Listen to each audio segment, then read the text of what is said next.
Hi, நம்ம கோவில் ஃபங்க்ஷனில் கொஞ்சம் பாப்பா தம்பிக்கு வேணுங்கிற டாய்ஸ் அண்டு வீட்டுக்கு தேவையான திங்ஸ் ஷாப்பிங் பண்ணியிருந்தோம். அது என்னென்னு பார்க்கலாம் வாங்க. 2 ஃப்ளவர் செடி வாங்கியிருந்தோம். அழகாக இருந்தது அந்த பிளான்ட். பெரிய பிளான்ட் ஜோடி 100 ரூபா, சின்ன பிளான்ட் ஜோடி 50 ரூபான்னு வாங்கினோம். அண்டு தம்பி பாண்டா வாங்கியிருந்தாங்க சாஃப்ட் ஐஸில். அண்டு ஃபிஷ் வாங்கியிருந்தாங்க பாப்பா. ரெண்டுமே ரொம்பவே சாஃப்டாக க்யூட்டாக இருந்தது. அண்டு மேஜிக் வாட்டர் புக் வாங்கியிருந்தாங்க, அது அழகாக இருந்தது. பாப்பா ஒரு பேபி கேள் வாங்கியிருந்தாங்க, இதுவுமே ரொம்ப யூஸ்ஃபுல்லாக இருந்தது. இந்த வாட்டர் புக் கிட்ஸுக்கு ரொம்பவே யூஸ்ஃபுல்லாக இருக்குது.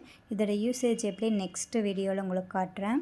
தம்பி சி அனிமல்ஸ் வாங்கியிருந்தாங்க. சி அனிமல்ஸுமே ரொம்ப க்யூட்டாக இருந்தது. எல்லாமே ரப்பர் தான், ஸோ அதுக்கு லைஃபும் இருக்குது. உங்களுக்கு இந்த வீடியோ பிடிச்சிருந்தா லைக் பண்ணுங்கள். தேங்க்யூ.